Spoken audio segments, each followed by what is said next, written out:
Hello guys, यो चाहिँ मेरो पहिलो भ्लग हो। अनि हिजो चाहिँ हामी पाटिनागी गएको थियौँ अनि त्यहाँदेखि यहाँ चाहिँ हामी चाहिँ त्रिवेणी पुगिसकेको थियौँ। अनि यहाँ चाहिँ हामी खाना खानु बसेको थियौँ। अनि हाम्रो खाना आयो अनि हामी खाँदैछौँ। अनि त्यहाँदेखि अब खाना खाइसकेर यति बेला चाहिँ हिँड्ने बेला भएको थियो। अनि हामी चाहिँ अब गाडीमा चढेर फेरि लाग्यौँ उकालो पाटिनागीतिर। यहाँ चाहिँ हामी पाटिनागी जाँदैछौँ सर उकालो। फाइनली हामी यहाँ पाटिनागी आइपुग्यौँ। अन्त कत्रो हावा चलिरहेको थियो क्या। म चाहिँ भिडियो बनाउँदै कत्रो हावा चलेको, हावाले डिस्टर्ब गरे भन्दै हिँडिरहेको थिएँ। अनि यहाँ चाहिँ दिदीहरू हुनुहुन्छ, हामी चाहिँ घरकै परिवार गएको थियौँ सबैजना। अनि कत्रो राम्रो डाँडा काँडा राम्रो देखिरहेको छ। भ्यूको लागि चाहिँ एकदम राम्रो ठाउँ छ पाटिनागी।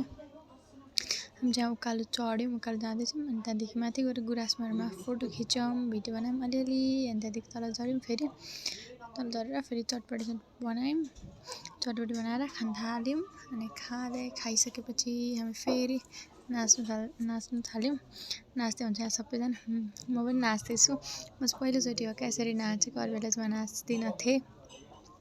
अनि त्यहाँ सबैजना नाच्दै हुन्छ, धेरै रमाइलो भएको थियो क्या हिजो चाहिँ। अनि त्यहाँदेखि यहाँ अरू ग्रुपहरू पनि हुन्थ्यो घुम्न आउनुभएको। अनि उहाँहरू एकजना चिनेको दाइ हुन्थ्यो, त्यहाँ गयौँ। अनि त्यहाँदेखि हामी चाहिँ फेरि गाडी चढेर घरतिर लाग्यौँ सबैजना रमाइलो गर्दै। अनि त्यहाँदेखि हामी फाइनली पुग्यौँ घरतिर।